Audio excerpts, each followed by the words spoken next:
को लेकर के। तो चलिए मैं अब इधर उधर की बातें ना करते हुए अपनी जो विषय वस्तु है उसकी ओर आता हूँ। और हमारा आज का जो प्रथम प्रश्न है वो है कि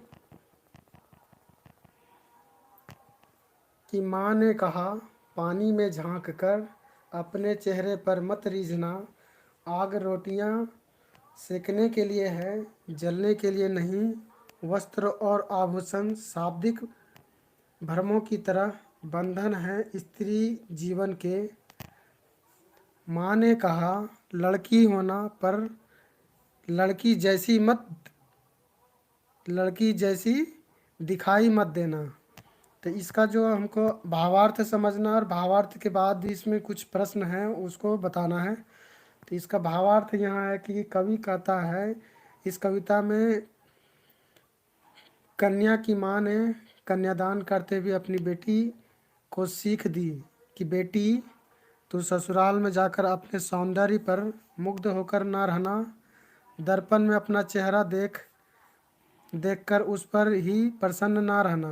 गूढ़ आशय यह है कि ससुराल में लोग तेरी सुंदरता की प्रशंसा करेंगे। तुम उनकी आंखों में सुंदरता देखकर अपने पर मोहित ना होना, वरना यही मुग्धता तेरे बंधन का कारण बन जाएगी। बेटी, आग से बचकर रहना। यह रोटियां सेकने के लिए है, जल मरने के लिए नहीं। अतः तू सावधानी से निर्वाह करना। घर गृहस्थी के काम जरूर संभालना, किंतु किसी अत्याचार को न सहना। तुझे जो सुंदर सुंदर वस्त्र और गहने मिलेंगे उसके छलावे में न रहना। ये बहू को घर गृहस्थी के बंधन में बांधने के मोहक अस्त्र होते हैं। जैसे शब्दजाल से वास्तविकता का भ्रम खड़ा हो जाता है, उसी प्रकार कपड़ों गहनों से यह भ्रम हो जाता है कि ससुराल के लोग तुझे बहुत प्यार करते हैं। वास्तव में वे ऐसा करके तुझे कोल्हू में पेलते हैं। इसलिए अपनी बेड़ियों को अच्छी तरह समझ लेना। माँ ने कहा, माँ ने अपनी लड़की को सलाह दी, तू मन से लड़की की तरह भोली, सरल और निश्चल रहना, परंतु लोक व्यवहार में सावधान रहना। अपनी सरलता प्रकट ना होने देना, वरना लोग तुझे मूर्ख बनाकर तेरा शोषण करेंगे। तो इसमें जो हमारा प्रथम प्रश्न है, माँ ने बेटी को चेहरे पर रीझने के लिए क्यों मना किया? इसका उत्तर है, माँ ने चेहरे पर रीझने के लिए इसलिए मना किया क्योंकि प्रायः बहुएं अपनी सुंदरता पर रीझ कर हर बंधन को निभा देती है। वे ससुराल वालों की प्रशंसा पाकर वहाँ के हर कष्ट झेल लेती है और अपना शोषण करा लेती है। अगला प्रश्न हमारा है, आग के बारे में कुछ कहते समय माँ के मन में क्या रहा होगा? तो आग के बारे में अपनी बेटी को समझाते हुए माँ के मन में कई डर पैदा हुए होंगे। जैसे उसने कितनी ही बहुओं को ससुराल में आग में झुलसते हुए देखा होगा।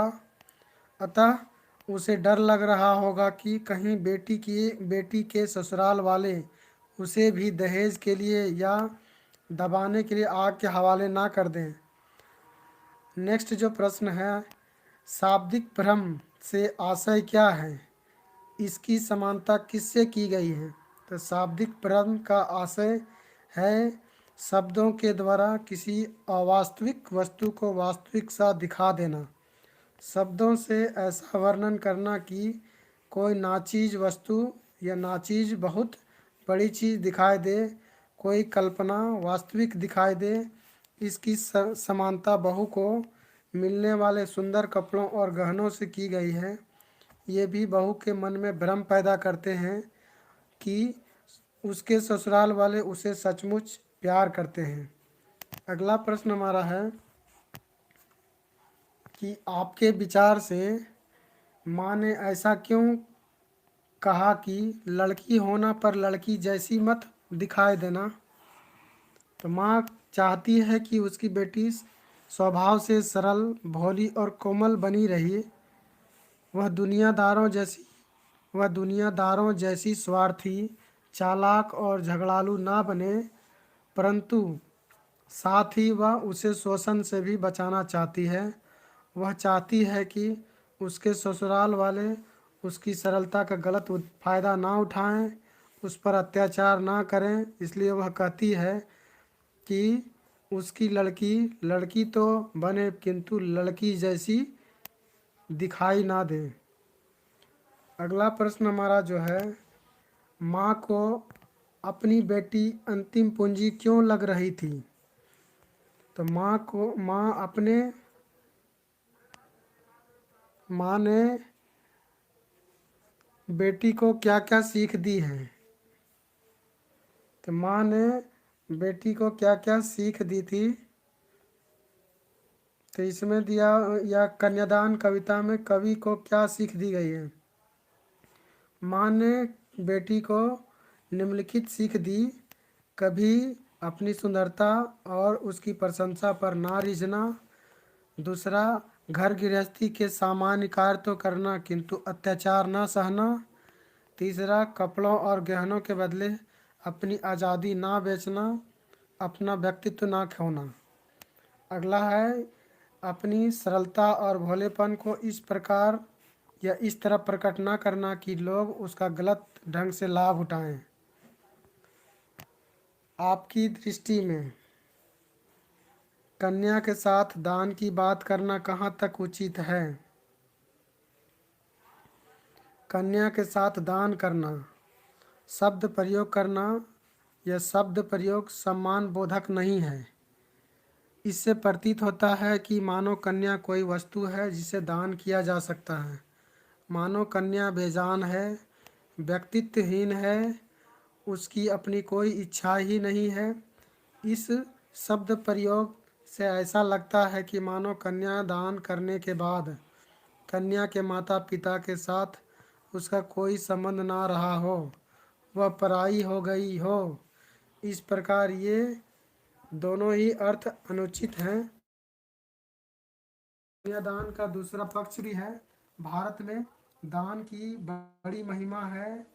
दान ही श्रेष्ठ माना जाता है जो दिया जाने योग्य हो, जो मूल्यवान हो और श्रेष्ठ हो। इसके प्रयोग पात्र भी देखा जाता है। किसी योग्य पात्र को दी जाने वाली वस्तु दान करने से दानदाता स्वयं को धन्य मानता है।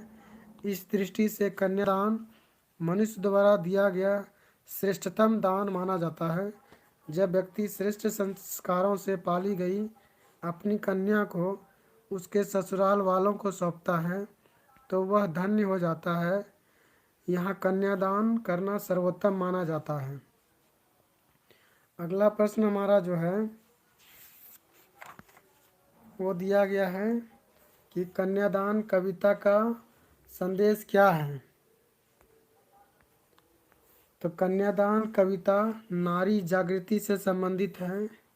कवि नारी को अपनी बेड़ियों को समझने की प्रेरणा देता है। उसका कहना है कि नारी का सौंदर्य, प्रशंसा, वस्त्र, गहने आदि उसे गुलाम बनाए रखने के नए नए ढंग हैं।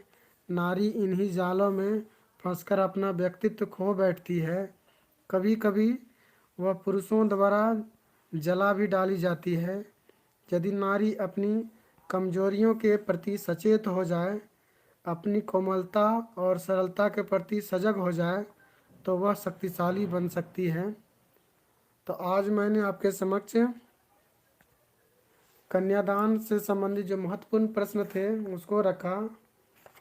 आने वाले दिनों में और भी जो भी सब्जेक्ट हैं उससे संबंधित आपको विषय वस्तु मिलेगी। तो जो भी लोग हमारे यूट्यूब चैनल से अभी तक नहीं जुड़े हैं वो जुड़ जाएं ताकि उन तक लेटेस्ट जो भी वीडियोज़ हो उसकी अपडेट्स पहुंच जाए और जो भी नई